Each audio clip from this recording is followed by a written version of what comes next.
Welcome to Kingdom Polemics. My voice sounds very scratchy because I have a slight cold and I preached yesterday, and I'm a pretty preachy preacher. I'm fine. Just sound a bit hoarse. So I'm going to do something that I didn't think I was going to do again, and that is to do content on Doug Wilson. I made my piece, said my things that I needed to say. However, he has come into the side B, sexual temptation, orientation conversation. One of our audience, I don't know his name off the top of my head, sent me something about from a Conversations That Matter episode with John Harris, where he brought up all these different this pastor was on there talking about all these guys who made statements about sexual temptations, particularly homosexual temptations, in some way that was biblically wrong. And he said, you should probably interact with this. And I was like, whatever. And so one of the things on there was Doug Wilson talking at a university and basically saying that as long as people don't act on their sexual inclinations that are homosexual, like they're fine. And but then he came on again and actually debated with the pastor that said this, and Doug and him went back and forth. And when I heard that conversation, I was like, I think I do need to interact with this, and I'm going to interact with this. And part of the reasons why I feel like I should interact with this is I've been saying for a while that Doug Wilson is a quasi-Romanist in Protestant dress. And when you hear him talk about creation and how there was grace before the creation, those are things that oftentimes will come out of a Roman Catholic's mouth. And so what was interesting about this conversation is that I saw him basically talk about concupiscence, fleshly desires, in a way that was very, very similar to the Roman Catholic view of concupiscence. The idea is that sinful desires of the flesh are not sinful until you further act upon them. Like that's the Roman Catholic view. So they have a view of the fall that isn't as comprehensive as the Calvin Westminster view. And so to hear Doug talk about anthropology and sin the way he did was like, well, yeah, that makes sense. You're a Romanist. You have a Roman view of justification. You have a Roman view of covenant. You have a Roman view of election. You have a quasi-Roman view of sacraments. Your soteriology is very quasi-Roman, even though there would be some points of differentiation. And now when I hear Doug Wilson talk about sexual sin, desires, concupiscence, it sounds quasi-Roman. So I'm trying to help you guys connect the dots. And what also you'll notice about this conversation is Doug continues, this is what I said in my content before, he continues with the third way engagement. So it's not this and it's not that, but it's kind of like this other thing. So, you'll see this as I go through it. Okay. And I said this before. Doug Wilson reminds me of the almost like alter ego of Tim Keller, who always has this nuanced third category for why he is saying and not saying something. And you'll notice what I said also before in previous content about his soteriology is that Doug has an amazing ability, which is not actually amazing, it's horrendous, to speak out of both sides of his mouth. You will see this many times in this conversation. Now, what I find also ironic about this is that a lot of Doug's circle of CREC people were just going very hard on side B, homosexuality and all the orientation conversations in the PCA, and I hear him basically saying the same things about Jesus and temptation and the lust of the flesh that I heard Greg Johnson and his circle say. Now, maybe he didn't say everything that they said, but I was like, you just threw bombs at the side B folks, and you talk a lot like them. And so there's a Romanist streak that is here to see in the Wilson circles that continues to manifest itself in more conversations. Another thing that is interesting is that, you know, this case for a Christian nationalist book that was written by Stephen Wolfe.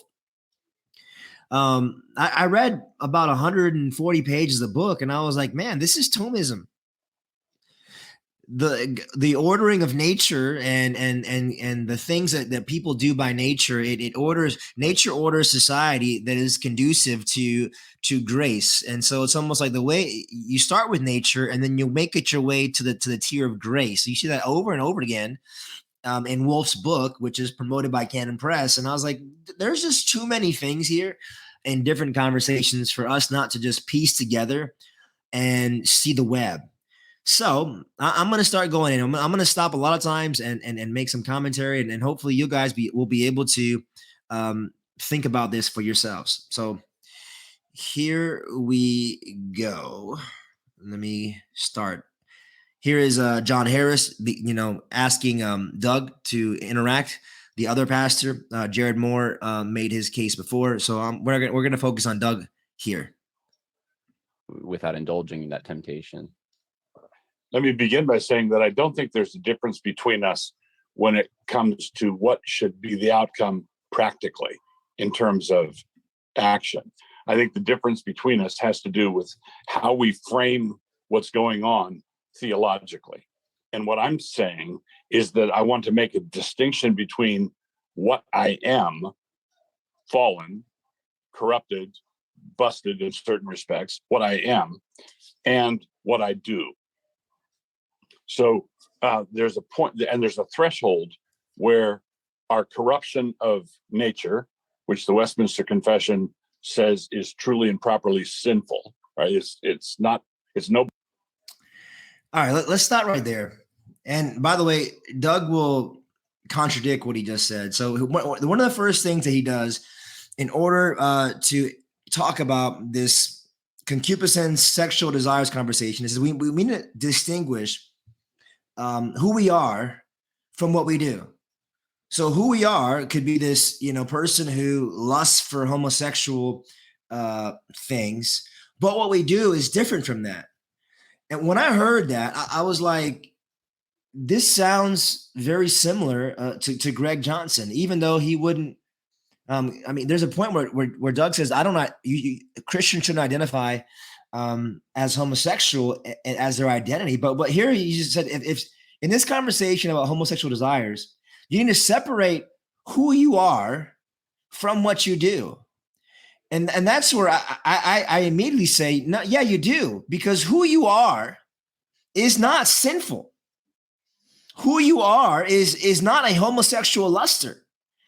Who you are, according to the scriptures, is an entirely new man with new desires. You are not. So you may have this homosexual lusting you, and you need to separate that from what you do. So what you do is virtuous, but who you are in your lust is sinful. And it's like, no, who you are, biblically speaking, is virtuous and righteous, and what you do is in light of who you are in virtue, right? And you're new in Christ's self. This is why Paul says the old self was crucified in Romans 6, right?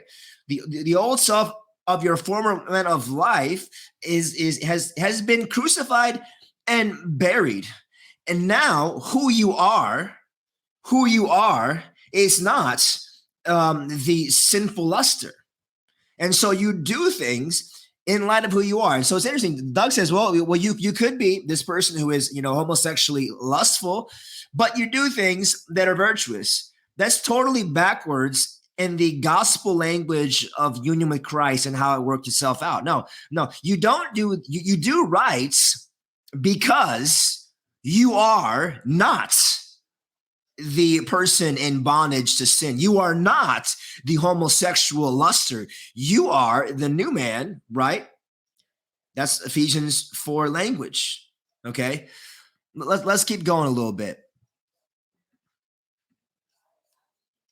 Bueno, no good. I should be in a position to lament that fact, long for the day of resurrection when I'm not going to be afflicted by these things anymore. But there I am acknowledging what I am. That's different from what I. Yes. And what you are is not a perverse luster.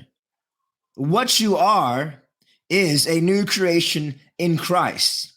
And this is the conversation we had, okay, in the PCA. Is there is this identification that was ontological and immutable about what rises up from the residue of the old man as being in either by specifically saying so or implicitly articulating so as who you are. You are not that. And therefore, because you are not that, you do that. Those lusts are not a part of who you are anymore. That's important. And this is the conversation I had in the PCA. Anyways, let's keep going. Do. So when Peter tells us, abstain from fleshly lusts, which war against the soul.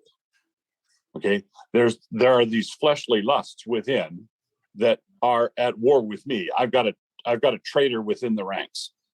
Okay, so if I'm an army wanting to do battle for righteousness, I know that I've got a Judas inside. I've got a traitor in there, and that. No, you don't. No, you don't. This is not Manichaeanism. This is not yin and yang. Judas died. The old Adam died. He's gone. There is residue and aftermath of the Judas in you, but there's no Judas. There is no duality, okay, in the Christian. He is an entirely new man in Christ. And when he acts sinful, it's because he's not being true to his true self. And Peter says these are desires according to your former ignorance, which means these desires are not according to your present clarity. Okay. He says in verse 15 of Peter that he's referencing, as who called you as holy, you also be holy. See, the one who called you as holy and you are holy, and therefore these desires are not a part of your present identity and reality, though they do show up. They do have a residue. That is a lamentable and sinful situation, but it's not what I'm doing. Because it's possible, I believe, for us to obey what Peter says to do when he says abstain. So abstain from fleshly lust. And I think that if I don't abstain, if there's any kind of dalliance, or even if it's 15 seconds of I really like to go that way, and you give way, then that's 15 seconds of sin that you should confess. But I don't think you need to confess as a particular sin the fact that this situation arose. You do need to confess that you're sinful, you're corrupt and sinful, but that's an acknowledgement of what you are, not a confession of what you did. You didn't do anything wrong. Okay. So confess yourself as sinful, but not confess this particular sin. I guess I'm not smart enough to understand what that means. So yeah, this desire is sinful. It's a part of original sin, but you don't need to confess it as particularly sinful until I guess you work it out really far. So here's what it really looks like. I have a thought. I don't have these thoughts, but let me just give you a scenario. I have a thought about having sex with my daughter or my son. And the second those thoughts come to mind, I say no. So I could have thoughts, all day, every day, on a weekly basis about having sex with my children. And so far as I always say, just no, that's not good. No, that's not good. I don't need to confess the motion of that desire. I mean, just think about this. No, you confess, even though you say no to this, you confess the action and motion of that, because that is coming from an impure, unrighteous center desire that is wrong.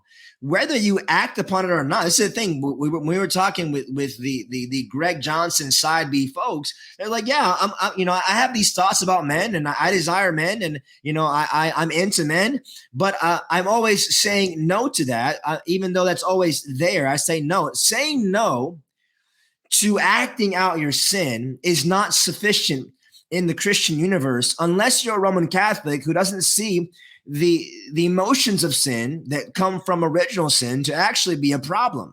It is. So anyways, let's keep going. All right, I'm going to let Jared Moore talk a little bit before Doug responds, so you can hear the words before, so it's not just Doug. Here, check it out. Emotion of original sin. I mean, Pastor Wilson, you say you're describing what you are, fallen, but then you describe it as a particular instance of fleshly lust, and then say you don't have to confess that particular instance. And so you don't have to confess it if you do what Peter says to do and abstain. But it's a motion of original sin. Would you identify it as a motion of original sin, as the Westminster does? Well, I don't think we can be that particular about a specific situation, because we're up against the world, the flesh, and the devil, all three. All right, and there are times when the only one responsible for the temptation is me. The devil's leaving me alone, and the world isn't doing anything, and it's just me. Now, I believe that would be a motion of when original sin starts to move and make suggestions, then I think confession would be appropriate. But when... All right, so basically, let's put it this way. When your fallen desires are, when they start going at 5 miles an hour, you don't need to see that as particular specific sin to confess, because until it goes to 50 miles an hour, and the question is like, okay, when does motion become so fast or active that all of a sudden it magically, boop, I need to confess as sinful? So how many seconds go by when I'm thinking about my daughter sexually that, oh, well, that actually is a particular sin that I need to renounce and mortify? And this is why Doug has a way of never really being able to answer something, because it's always so complicated to say. And what Jared Moore keeps doing here, which I find helpful, is just citing the confession, which Doug doesn't know, but he uses all the time. And look what it says in number 6 about the fall of man. Every sin, both original and actual, being a transgression of the righteous law of God. So both original and actual sins are sinful transgressions of the law of God, right? So that which comes from the residue of the old Adam, and that which compounds and gets more momentum and you act upon, are a transgression of the righteous law of God. That's what the Bible says. So for Doug, there's this neutral in between original sin, which he acknowledged to be sinful, and I guess this momentous period where it becomes momentous enough for it to become an actual confessed sin. It also says in number 5, this corruption of nature during this life does remain in those that are regenerated, and though it be through Christ's pardon mortified, yet both itself and all the motions thereof are truly and properly sin. So original sin, okay, that which comes forward from the old Adam residue. I keep saying that very carefully, the old Adam residue, because the old Adam was crucified with Christ, though he has a residue, he has an imprint that he kind of, haunts us with.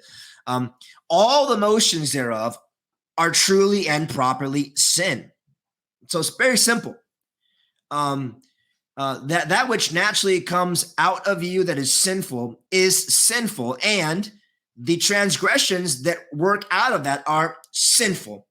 And what Doug is basically saying is that there is this place where you are not actually doing something sinful that's particularly needs to be confessed, because you're in this in-between kind of neutral sphere, which, again, this is not the Reformed view of sin, original sin, and anthropology.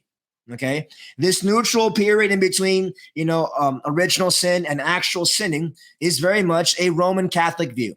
Okay, let's keep going. Right. And I'm driving down the highway, minding my own business, singing psalms, and then there's a billboard with some lady with not very many clothes on, and it hits me. That's the world. And then the devil's on my right shoulder saying, "Hey, look at her." Okay, well, I'm not in a position to parse out how much of that was world, how much of that was devil, how much of that was the flesh. All I'm responsible for. You are in a position to parse it out, because whenever people sin in the Bible, the fault is not on the devil, not on the temptation, not on the billboard. It's on you. It's on you. You don't need to parse it out, because God parsed it out for you.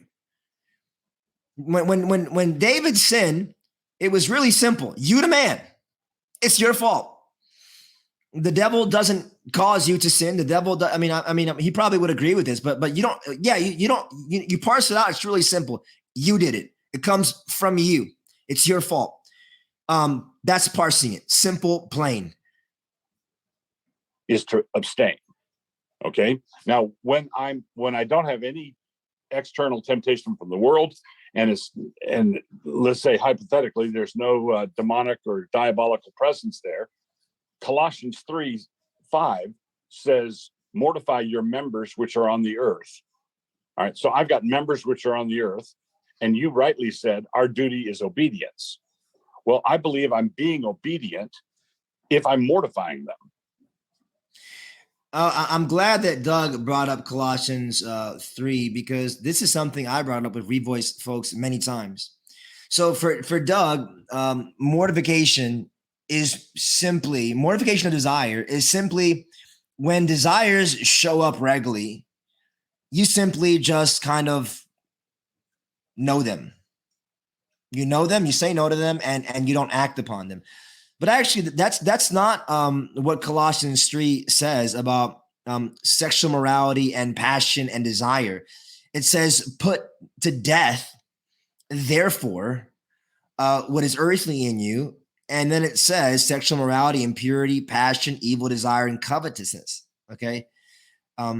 It doesn't say whenever passions show up, sanctification and mortification and vivification is simply as you regularly want to do sexually perverse things.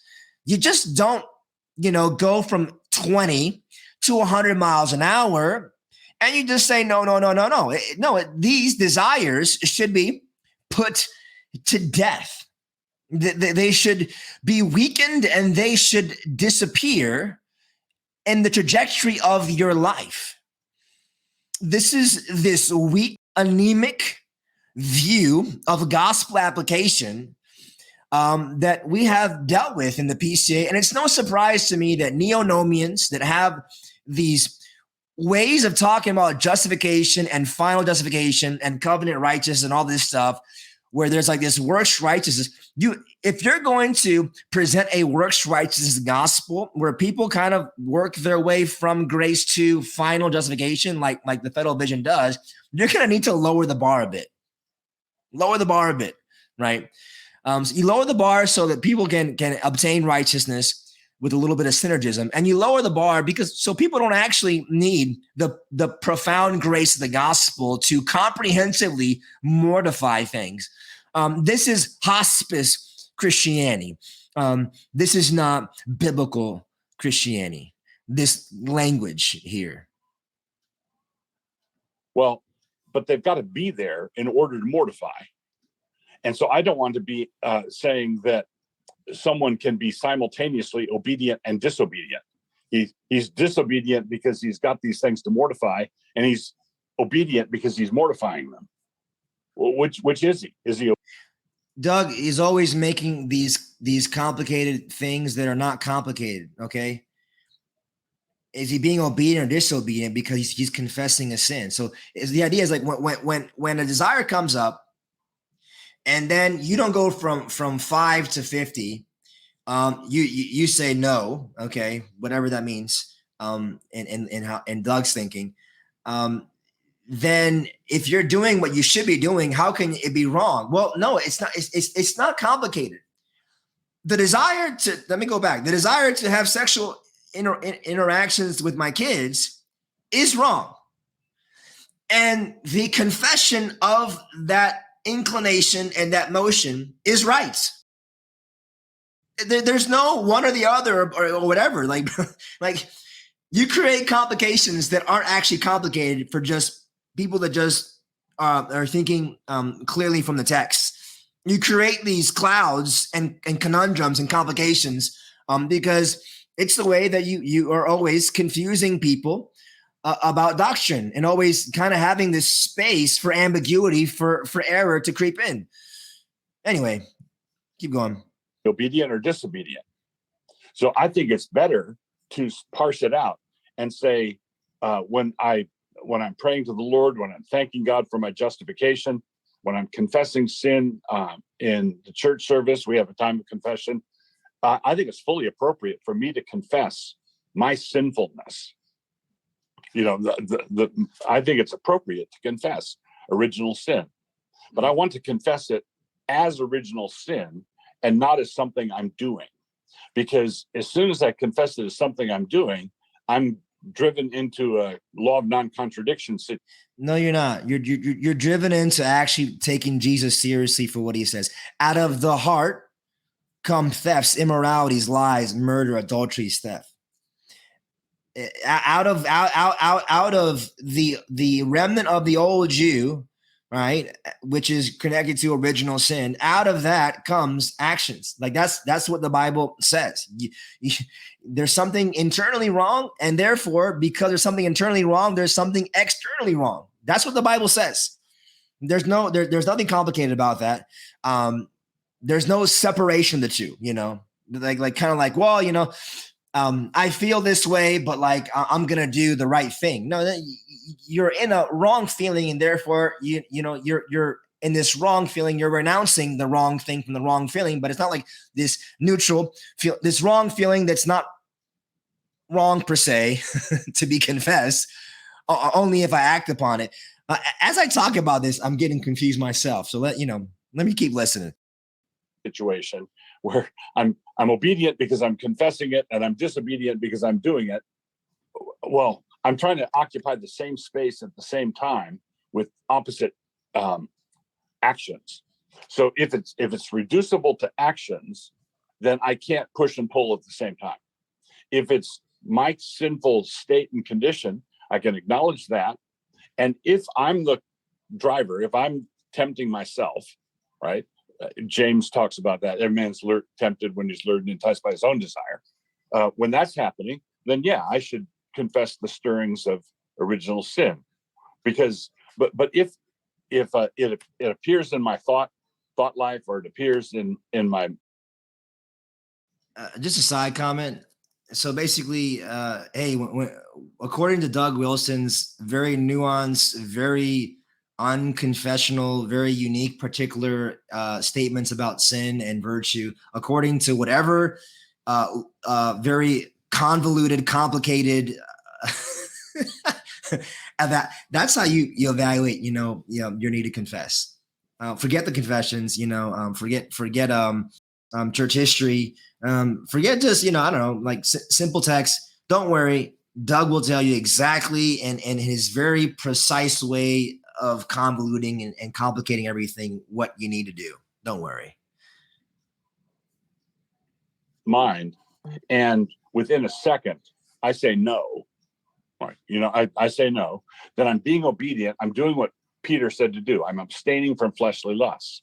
But the fact that I have them there, that the material is there, is a corrupt nature, but I'm not responsible to confess them when they're in a quiescent state. So you have corruptions that are there, but you're not responsible for them. You're a victim, like these things just happen to you. You sound like Revoice Greg Johnson. No, Pastor Moore makes it very clear. These things are not things that happen to you. You're responsible. You're responsible. You're not a victim. You are the victimizer when you have these temptations. They're yours to own. Go ahead. Yeah, but what I don't know, this is drilling down even deeper into my lack of knowledge of how much of this is the devil, how much of this is the world, and how much of this is me, right? And then I've got to drill down further and say, of the part that's me, how much of it is simply biological desire that's creational and God-given? It's all you, Doug. It's all you. No need to figure it out. And also, it has nothing to do with biology and nature. No, Paul makes it very clear that homosexual desires are against nature. They have nothing to do with biology. That was just a super strange thing to bring in there. Anyways, keep going. Keep going, buddy. Just a state of wanting to have sexual release somehow, some way. That's just part of our creational nature. That's a biological thing, right? But then there is the fleshly lust that wants to transgress the law of God, that wants it because it's forbidden. There's something twisted and bent in it. Okay. Now, I don't have the luxury of parsing out how much of it was culpable from me, because I have no way of telling. So when Jesus was tempted, here he's gonna bring Jesus into it the same way the Revoice folks did. But when David sinned against Bathsheba and he begins to think about his whole self, he talks about owning his sinfulness in conception. I want you to think about that. He owns his sinfulness in conception. And this person over here is talking about, well, we got to be careful in parsing it out. And David owns his sinfulness in conception, and you parsing it out, with all these options. There's one option. It's you. Anyway, let's see how he brings Jesus into this. Not like if someone offered me a bowl of cockroaches, here, eat a bowl of cockroaches. I'm not going to be tempted, right? There's nothing in me that resonates to that. The devil's pitching his temptation poorly at that point. But if he offers me a bowl of ice cream, and I've already had 2 bowls of ice cream, if he's pitching something to me, and there's something in me that says, well, maybe I could go for that, there is a place where my sensation of wanting to do something that violates the law of God maps onto what Jesus went through. When Jesus was tempted to turn stones into bread, he was hungry. That temptation came to him at that point in time for a reason. Okay. Now, the fact that Jesus was hungry and a suggestion was made to satisfy that hunger in a way that transgressed the law of God, the fact that there's a tug doesn't mean you're in sin. Because if there's if there's no tug at all, there's no temptation. And Jesus doesn't know what is. So in the same way that Revoice folks dragged Jesus being tempted into anesthetizing and softening their perversion and their discussion of anthropology and sin, here goes Doug doing the same thing. It's like I said, he's a reverse woke. He's just different kind of woke folk. I mean, Jesus, first of all, being tempted and it being actually applicable to us doesn't mean that Jesus ever experienced any kind of tug to immorality. See, because temptation when it comes to a sinful person is always from within. Temptations that James is speaking about from a sinful person is from within. Temptation from a virtuous person, which was there's only two of those. There's the first Adam before he fell, and the last Adam is from without. And Jesus being tempted has nothing to do, Doug or anybody else, with him having a pool of any kind to any kind of immorality. Jesus had no pool of any kind to do anything immoral. So when you think about what does it mean that he was tempted? Temptation speaks not about the capacity to be sinful and the momentary pull. Temptation speaks about a comparison between the God who is impassible, not subject to fluctuation and change, and Jesus taking on true humanity and a reasonable soul and being subject to passibility. So the first Adam was passible. He can be tempted because he's creaturely. He has mutability. Temptation doesn't mean that you have a pull to do something when you're speaking about Jesus. It simply speaks that he, the one who's impassible, immutable, and incapable of any kind of fluctuation or change in anything became truly passible and mutable in his true humanity. And when he was tempted, he was tempted. But to make a correlation that, and I know he later talks about ice cream and roaches, and Jesus never wanted to sleep with guys, but he had, a real pull to other kinds of sin. To make a correlation to that is utterly inappropriate. Jesus had no pull to commit sin, even though the Bible speaks about temptation, because again, the whole temptation conversation is not talking about, man, he really had this, no, no sinner can ever take any of those texts to make that somewhat why you should feel that your temptations from within are not sinful. And one of the, I'll let him talk a little bit more. Let him keep going a little bit. Get ahead of myself because I've heard this video 3 times. It's like to be a high priest, contrary to Hebrews. But if there's a tug, then that doesn't necessitate sin because Jesus never sinned. So is there any area where there's a tug? Bro, are you just copying like Revoice folks? This is exactly what they said, man. At least be original, bro. Or an allure for a sinful person like me to do something that would violate the law of God. It's enough of a tug that I recognize it and realize it, and in that moment say no. Can I walk away without confessing a particular sin and a sin that I committed? Now, I also recognize that some of the tug has its force for me in ways that it didn't have for Jesus, because Jesus never had antecedent sin or experience with sin at all. So in some ways, the tug is worse for me, but in other ways, the tug was worse for Christ, because he's the one, we're all standing at 100-mile-an-hour winds, and Jesus is the one not blowing over. And that means he knows more about the wind than we do. Jesus knows more about temptation than we do, because sin doesn't qualify me to understand.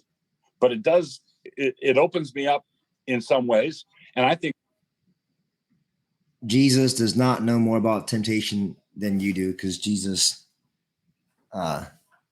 never was tempted from within, and you're tempted from within every day of your life. And Jesus never experienced an actual pull to actually sin. That sounds really nice, but it's awful. And my encouragement is that Jesus was tempted in all sorts of ways, and he never wanted to, never came close to. He didn't have a 4-second maybe. That's my priest. Sinless in inclinations, sinless in having no pulls, no longings to do wrong. But he did experience passibility and temptation as a mutable human. I think that there are times when that happens and I can walk away, lament my corrupt nature, lament the fact that I'm in a world where this sort of thing happens to me, and thank God for the imputation of Christ's righteousness, and thank God for the deliverance from, I didn't go look at that porn site, or I didn't go do whatever it was. All right. I had to fast forward a little bit. Check this out. This is interesting. And there's a mystery in temptation. If all Christ's temptations were just technically temptations, but all the devil was doing was offering him bowls of cockroaches, right? Where there was absolutely nothing in him that wanted to have anything to do with it, then it's hard to see how we have a high priest who knows what it's like to go through what we're going through. There has to be some element where Christ felt the pressure, and we know that he felt the pressure. It says in Luke, I think it's in Luke, when the devil left him after the temptation, it says he left him for a season. He left him for a time. So I don't think Jesus was tempted at the beginning of his ministry, and then it was all plain sailing after that. I think he was tempted later. And we knew, I would surmise that one of the great temptations was in Gethsemane, right? We have the Father's will and his own will, and he subordinates his own will to the Father's will. And he says to his disciples that he is exceedingly sorrowful, even unto death. Let me get this straight. We're talking about men who want to have sex with men. And then we're talking about Jesus being tempted and that being some kind of map in some kind of way for why it's not sinful for these emotions to surface. And you bring up Jesus contemplating drinking the cup of divine wrath, the eternal judgment of the Father. The lake of fire judgment is about to be experienced in full measure. And that is the biblical text for why you're a man who isn't has inclinations of sexual perversity is somehow not particular sin to be confessed of. I'm offended. And I'm also very unimpressed with your exegetical observations about Gethsemane. Don't even go there. He felt it, right? Now, what I'm saying is that to feel the pressure while you're in a battle, resisting that pressure is not a sin. Okay, that's what I'm maintaining. As soon as I give way, as soon as I tell the devil, man, you've got a point there, and maybe I can just dally with this a little bit longer. Maybe I can prolong the battle so I can enjoy the temptation. There's all sorts of rationalizations that, yeah, I should confess my sin as soon as I catch myself doing any of that stuff. But I don't think I need to confess being in the battle itself. I don't think I need to confess feeling the force of it.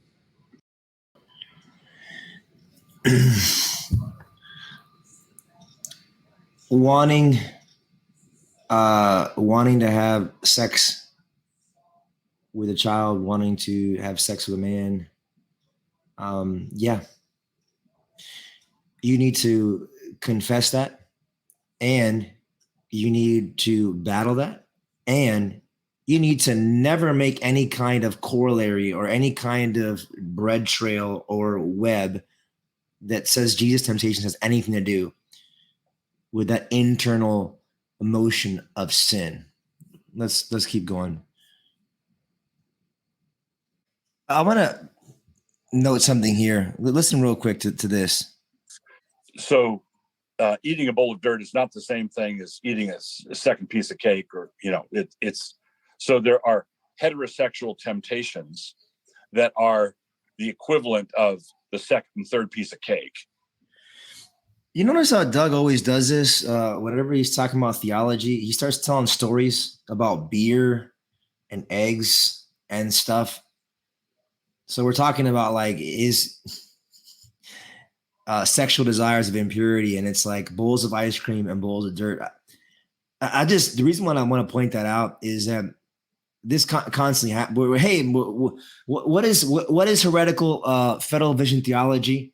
And what is non-heretical federal vision theology? And what things about federal vision do you renounce, and what things do you hold? Well, I'm the pale ale beer and I'm not the stout beer. It's like these stories, like it's like a thing that he constantly does that like doesn't really answer the question, but it sounds very clever and witty, and it's just totally useless and pointless. All right, this is John Harris interacting with him some more. We'll start again here. Look, or that heart jump that wants to go further in a way that Jesus wasn't technically a sin. Am I tracking right, or am I off? Right. I would not encourage you pastorally. I would not encourage you to stop doing that. I would encourage you, when it's within a second, I would encourage you to change what you say. Right.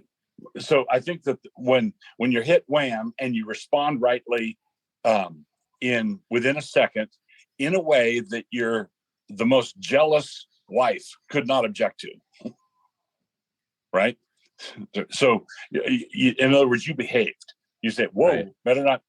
better not have the seat on that side of the restaurant, because that waitress is dressed in a not good way," right? Sure. And you just immediately say that. I think it's fully appropriate in the prayer, the instantaneous prayer that you offer up, to say, "Lord, I confess that I'm a fallen creature. Thank you for your grace."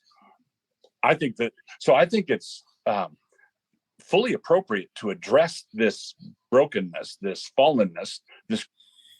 It's one of the things that I see Doug when he keep doing that. Also, Revoice folks did, and they leave the conversation about virtue to simply be. It kind of stops at, or kind of just it's sufficient with somebody having a lustful desire, and when it goes from, instead of going from 5 to 65, it stays at 5 miles per hour, and you renounce it. And here goes, there no sin, no specific sin to confess happened, and you're good. But actually, that's not actual confession of sins in the Westminster Standards. Confession of sin in the Westminster Standards is endeavoring to do the ethical opposite, both internally and externally, in the whole man. So if somebody is regularly thinking that they're sanctifying themselves, or they're being sanctified by the Lord, and they're mortifying sin, and they're acting appropriately when these inclinations arise, but they're not replacing these lustful desires with good desires, that's not actually repenting. Now, I'm not talking about like this happens overnight, but the thing is, God doesn't just call the thief to, whenever he has a desire to steal something, to just say, "No, I'm not going to steal something. Kudos for you." He calls the thief to have desires to work, and in order to be able to be generous.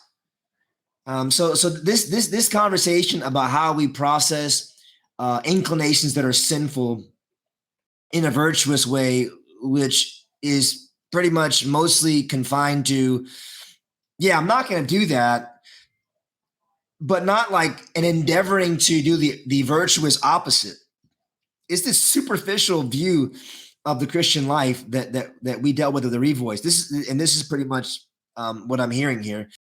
is, a guy in your church. So far, he's always saying no to a lustful desire. That is a true confession, a true repentance that doesn't necessitate a virtuous mortification and virtuous opposite of those desires of just unto something good. Anyway, let's keep going. Corruption.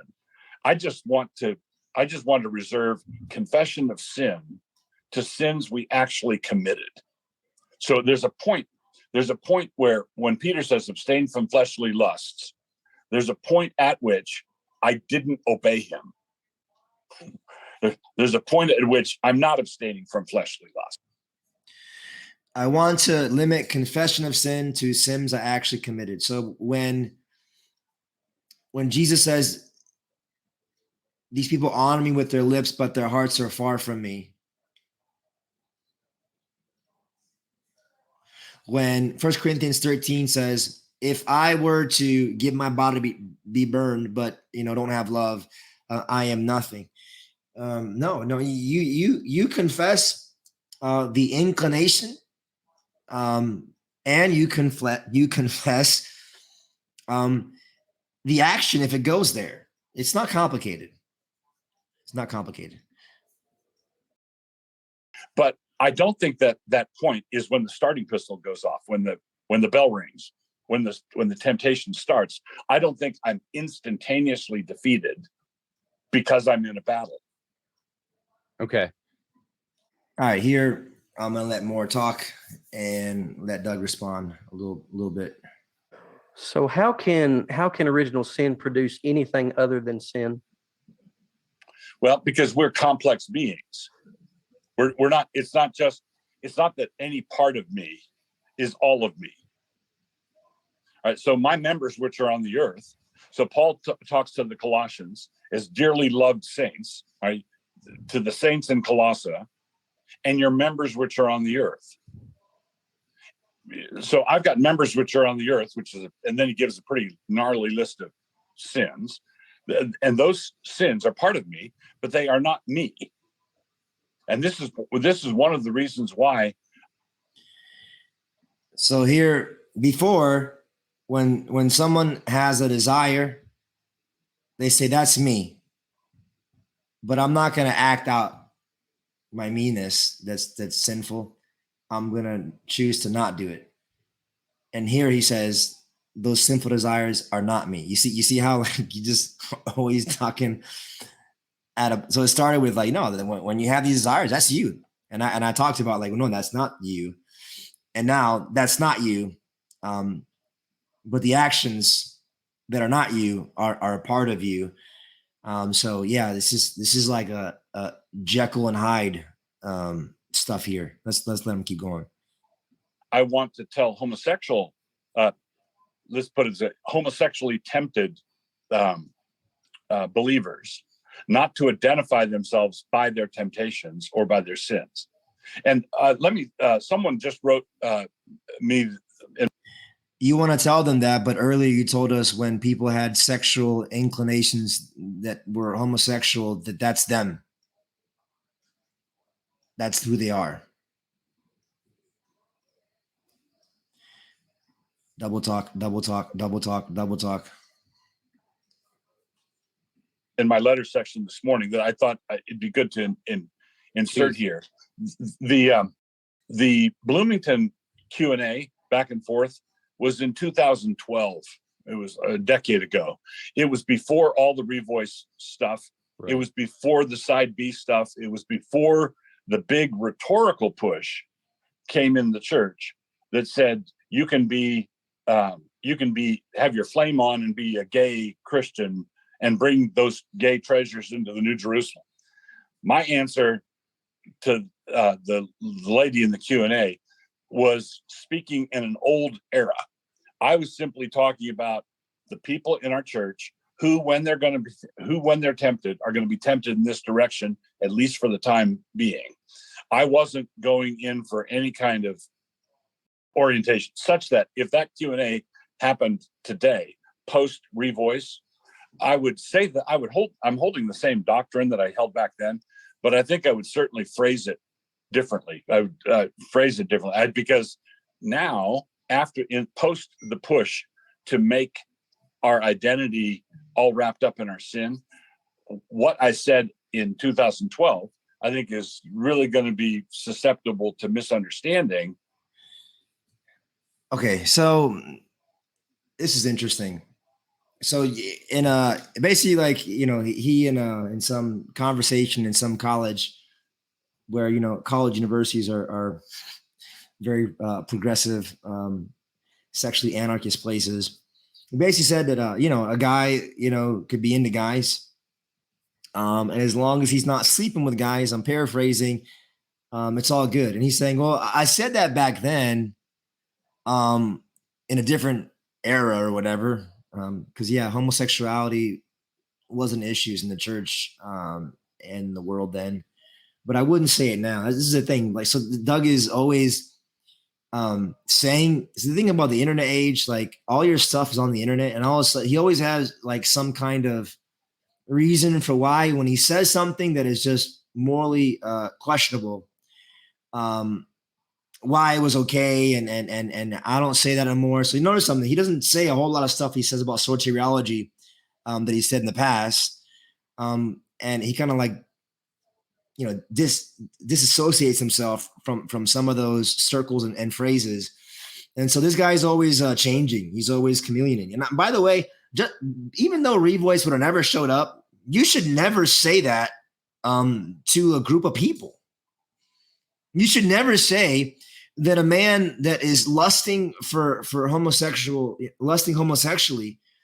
is okay if he doesn't act it out. You should have said that man's desires are wrong, the actions are wrong, and the totality of his being needs to be reoriented in the death, burial, and resurrection narrative in the power of the Spirit. So it was wrong for you to say that then, even before Revoice. But it's funny how you bring up the sexual treasures in the eschaton of Revoice as a problem, but they are using the same arguments that you are about fallenness and desires. All right, let's let more see if a little bit here, and then Doug's going to jump in again. Of nature during this life doth remain in those that are regenerated, and although it be through Christ pardoned and mortified, yet both itself and all the motions thereof are truly and properly sin.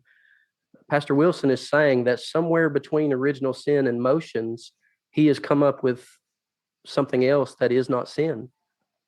No, it's sin. It's truly and properly sin. But I'm making a distinction between what is sinful by its nature. Original sin and all its motions are truly and properly sin. And I could be damned on the basis of it, plus nothing. But you're saying only to confess the corruption, not the motions. No, I think you should confess the corruption and the motions as sinful. I think that you should only confess the sinning as sinning. That's the distinction I'm making. There are actions that I take, decisions that I make.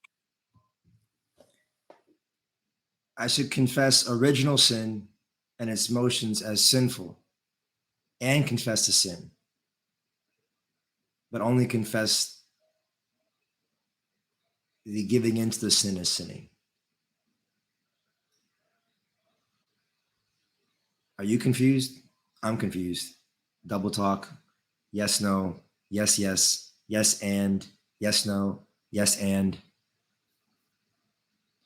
This is why Reformed people struggle, because do you think original sin is like actual a sin thing? Yes. but more is like, so this is a sinful thing, but somewhere in between this being a sinful thing, original sin, and the desires, and it being an action, there's like this kind of like neutral zone. Okay, bro. All right. I guess you would take an exception to this if someone actually, read the language to you. I read it to you guys earlier. Let me read it again.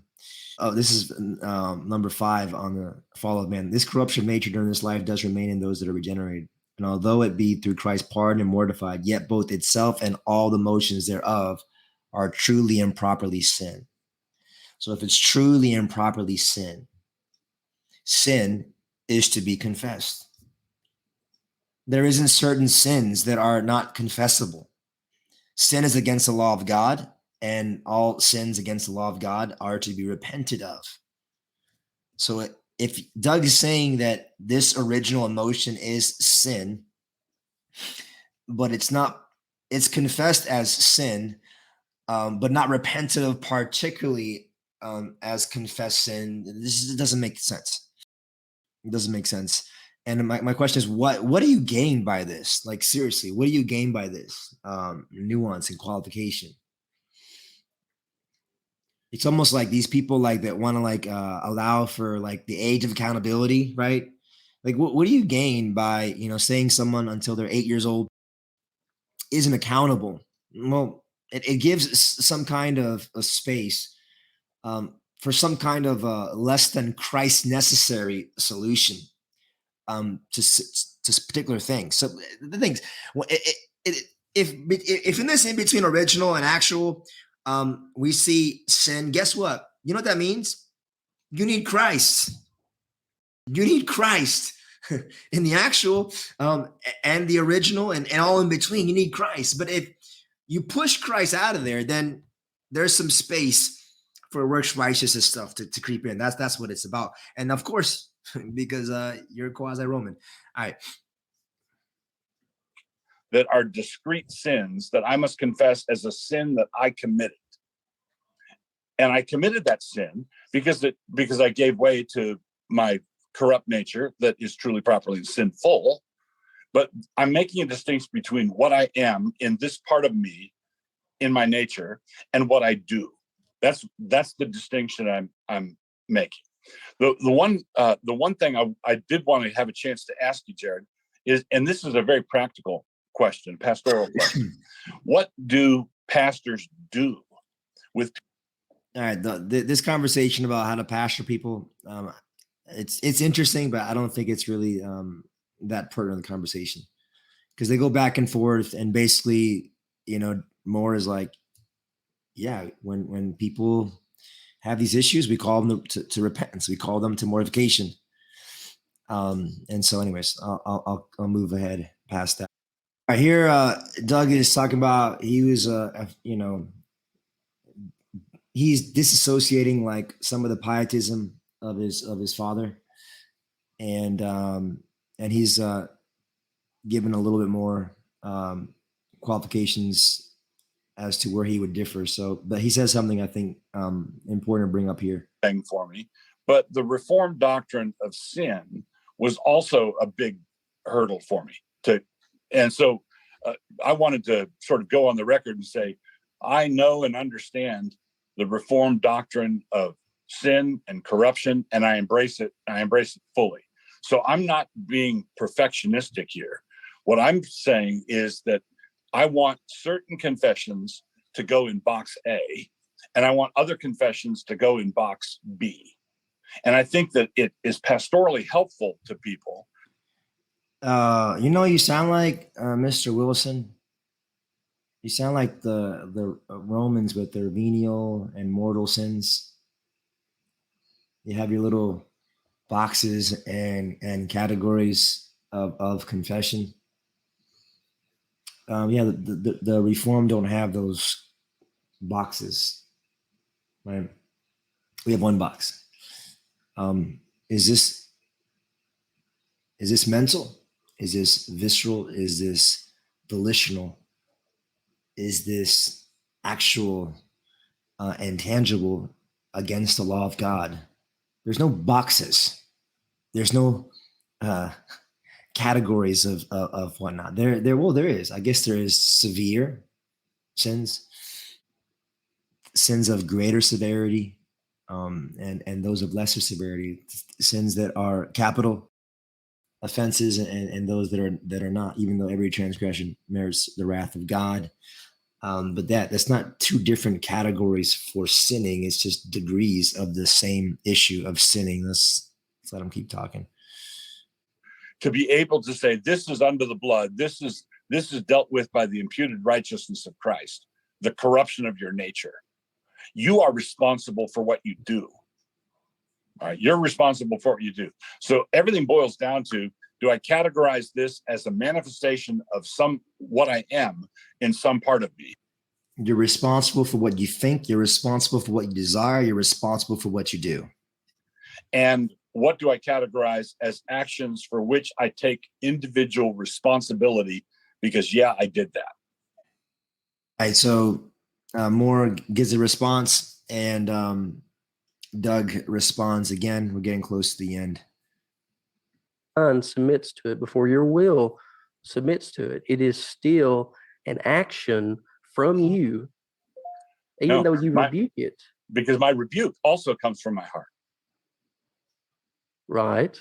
But it is still like that should not even be there. It wasn't in Jesus. It's not in Jesus. It will not be in us in eternity. It wasn't in sinless Adam. Right. That's why I need the justification in Christ. All right. It is 1:04, and I know I told you guys that I wanted to end at 1, if that's possible. Is it all right? Could you give me 5 more minutes? All right. Yeah. It wasn't in the first Adam. It wasn't in the last Adam. And then, Doug says that's why we need the imputed righteousness of Christ. Yep. But we're not talking about imputation. We're talking about union with Christ, regeneration. We're talking about being co-crucified, co-buried, and co-raised and seated with Christ in the heavenly places. We're talking about being seated with him, Colossians 1, and therefore all things, including evil desires, being put to death in light of our not Jekyll and Hyde, but one new man. We're talking about the doctrine of sanctification as it relates to our soteriology. So I'm